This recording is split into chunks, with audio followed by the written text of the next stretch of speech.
maituturo kami. Benepisyo ng pag-inom ng Tubig sa ating empty stomach. Ibig sabihin, Maganda pala yun. pagkagising sa umaga. Di ba? Usually, maghihilamos, toothbrush, magbumumog. Pagkatapos nun, wala ka dapat munang input na kahit ano.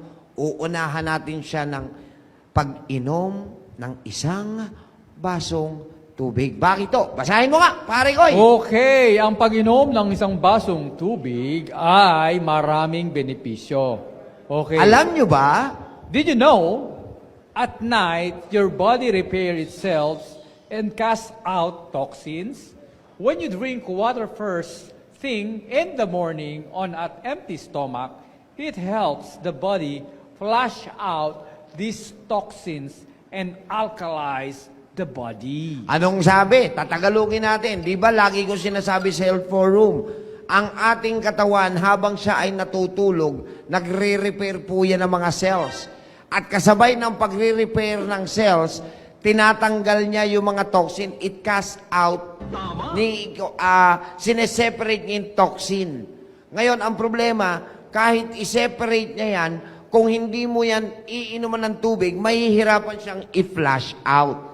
Kaya, pinakaunang-unang kailangan ng katawan natin, pagkagising sa umaga, ay ang pag-inom ng maligamgam o lukewarm na isang basong tubig. Wow. Kapatid, may mga benepisyo yan. Maiksi lang to, pero napakaganda. Ano-ano ang mga benepisyo ng pag-inom ng tubig nang wala pang laman ng tiyan sa umaga? Number one. Cleanses your bowels. Kita na ninyo, pati consonant maaayos na. Pero inuna niya ang vowels. Ano ba yun? Huh? Bowels, yung dumi. Di, bawal yan. Hindi, bowels.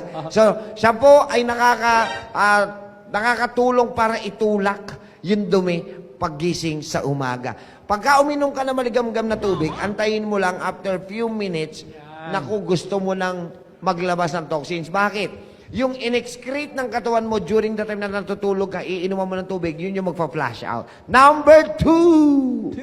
Two flushes toxins from the body. Hindi lang dumi, pati ang mga lason o chemical na naipasok sa katawan natin ay matutulungan ding ilabas dahil sa tubig na ating iniinom paggising sa umaga. So, importante talaga ang tubig. Napaka-importante. Number three. Panghugas. Prevent headache. Alam mo ba na kapag uminom ka ng tubig, basong tubig sa umaga pagkagising, ay mababawasan nito ang pagsakit ng iyong